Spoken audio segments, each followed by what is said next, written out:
Hello, everybody. Welcome to Soapbox Slam, where I get on my. Actually, I'm retitling it. Soapbox Slam, just another dumb nigga. Anyways, I'm on my soapbox to talk about something that, again, just happened to me.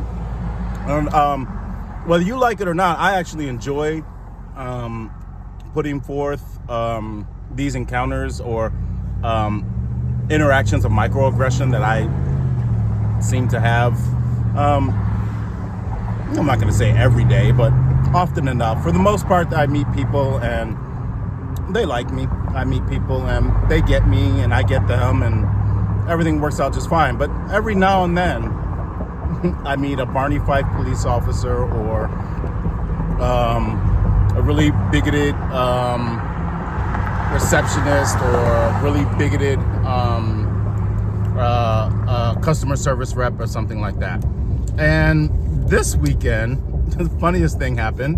I'm on my soapbox talking about microaggression because I'm actually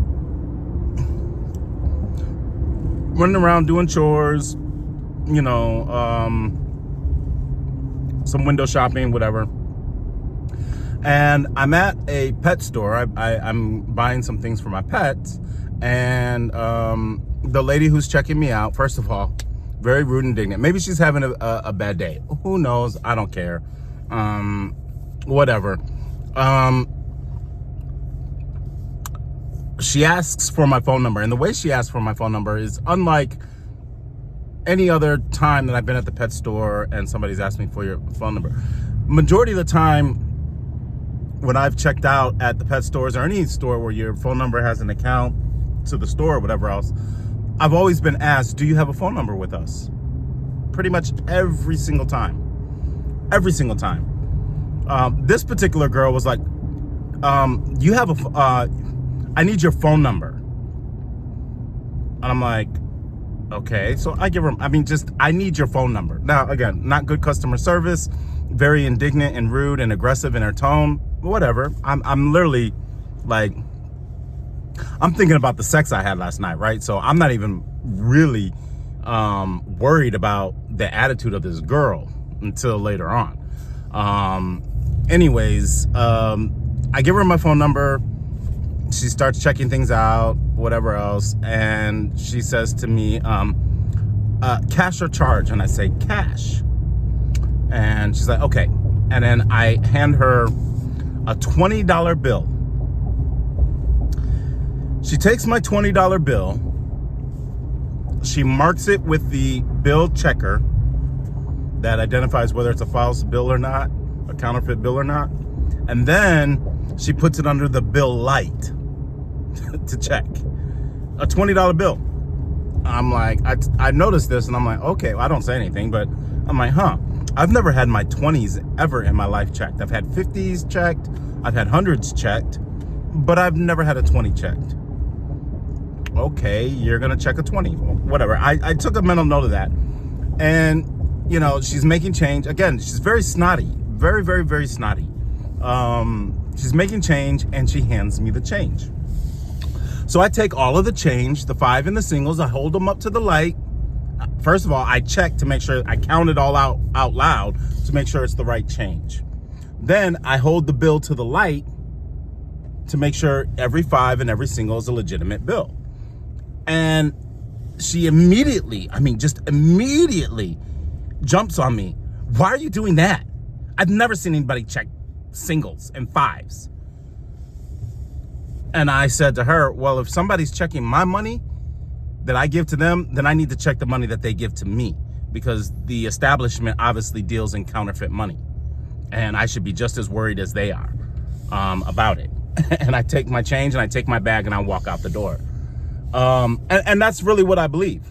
Now, this woman, to me, this is subtleties of microaggression and everything else. I'm not saying that other people don't get their bills checked. That's not the point of what I'm trying to say.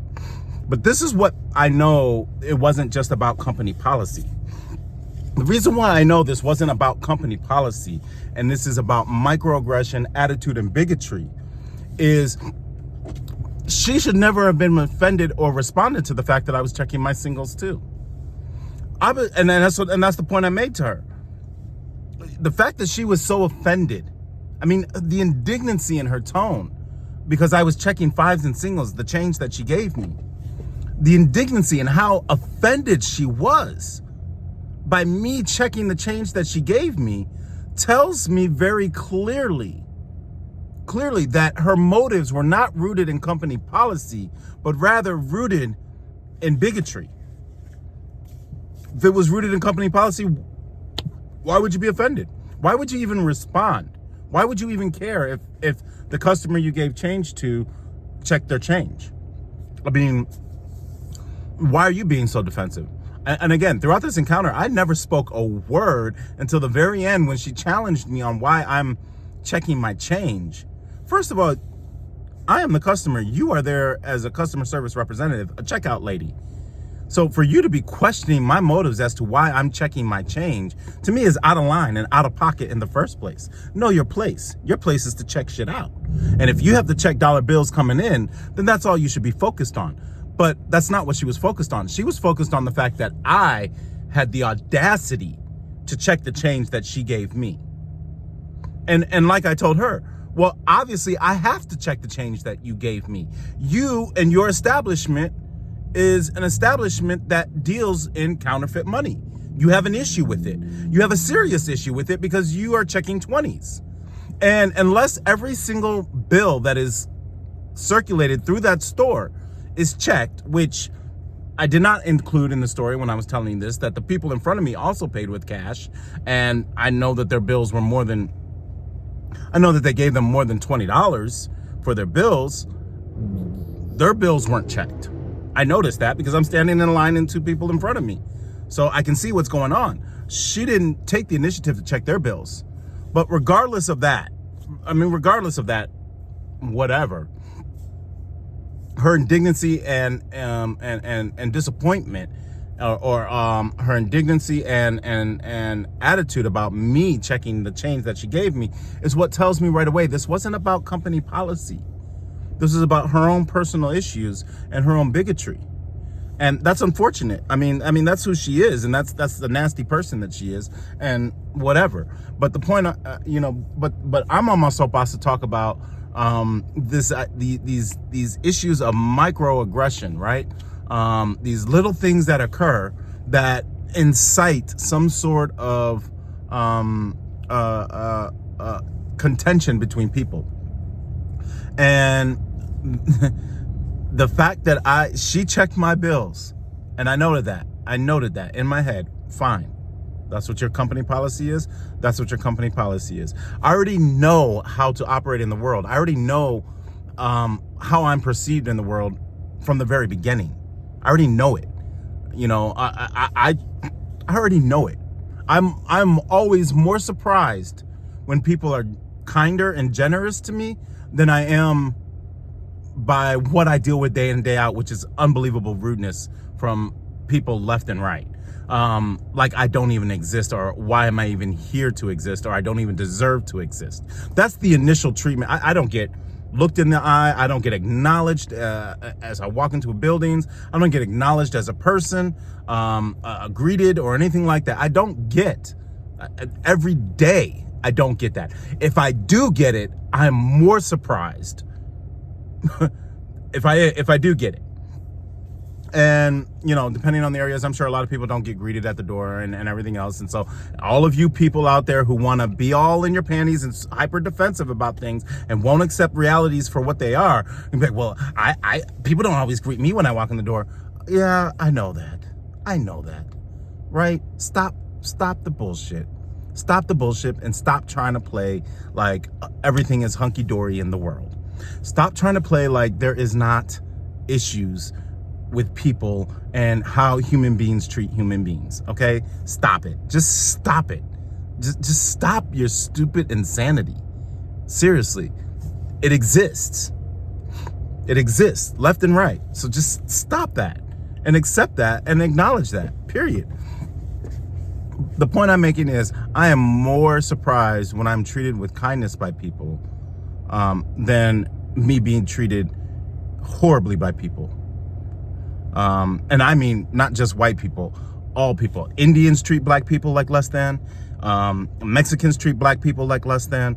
Asians treat black people like less than. And white people treat black people like less than.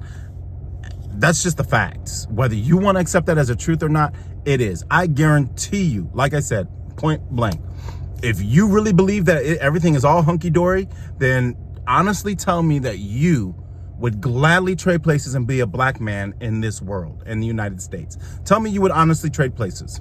Tell me 100% that you would honestly trade places. And the fact that you cannot honestly say that you would trade places or admit that you would never want to be a black man in this world tells very clearly that you know that there's a problem, because you would not change to be the black person. You know that there's a problem, but you're out here pretending and lying that there isn't. That settles it to me right then and there. You know it. You absolutely know it. So stop pretending. Nonetheless, this lady's bigotry and the microaggression that she expressed was revealed to me when she was so indignant about the fact that I counted change. I counted change and I checked it in the light. I checked the singles and the fives. I checked them both to make sure they were legit. Because like I said, if that is their company policy, then that particular company or business has a problem with people bringing in counterfeit money. Okay, you're trying to protect your money. I get it. I'm trying to protect me too. How do I know that if you did not scan and check every single dollar, singles, fives, tens, 20s, 50s, 100s, if you don't check every single one and every one that comes out of there doesn't have a mark on it, how do I know that you're not giving me a counterfeit money as change? So if you are checking it, then I have to check it, because your organization, your corporation, your company has a problem with counterfeit bills. And so to me, the moment that anyone is checking my money, then I need to check their money too. It's a two-way street, because if you're that worried about what people are giving to you, then we as consumers should be that worried about what you're giving us back. Period. And the fact that she was indignant and offended by the fact that I checked it back tells me that it was not rooted in company policy, but it was rooted in something personal. And that's why that person is a nasty soul. And that's what I'm on my soapbox about. So I recommend to everybody, if you are at a company or a business and they are checking your singles, or they are checking your 20s or 50s or 100s, make sure you check what they give back to you. Check it. Because that is a business that has an issue with counterfeit money. And they can easily give you change as counterfeit money. We all know how it works when you go to the registers. People put dollars in and they take the same dollars in that came in and they give them right back out as change. So unless every single bill is checked, and I guarantee you every single bill that comes in that place is not checked, I guarantee it. It is a discriminatory practice for them to size somebody up and determine whether they're going to check it or not. Period. It's not checked. These automated self-checkouts, when you scan a bill through them, they're checked automatically through the scan. I mean, that whole scanning process is already going to know whether you tried to put in a counterfeit bill into that thing or not. I mean, it leaves a lot to desire about human workers versus the automation. I'm not a fan of automation, but I am just saying, when you leave it up to someone's discretion and they are discriminatory people and they don't do it blanket across the board, then you run into all kinds of problems. And like I said, this person's actions were rooted in something personal, which is more along the lines of prejudice and bigotry. Because otherwise, she would have never been offended by the fact that I had checked my change as well. So that's what I'm on my soapbox about. Just a wonderful encounter of how I live my day in and day out, and some of the experiences that I have, right? Anyways, I still try to be kind. I still try to be happy. I still try to be good, right? And I say the same to you. Be kind. When people still do the nastiest shit to you, when lovers do nasty shit to you, when customer representatives do nasty shit to you and everything else, the best thing you can do is try to grab composure, be kind, do an act of kindness, and keep it moving. Graciousness. So yes, I was a little bit petty and microaggressive myself when I checked my bills back. And like I said, if it was never anything personal, she would have never acknowledged the fact that I checked my bill. But it was personal, which is why she had to say something when I checked it. I just thought I would share that with y'all. Have a wonderful day. Be kind.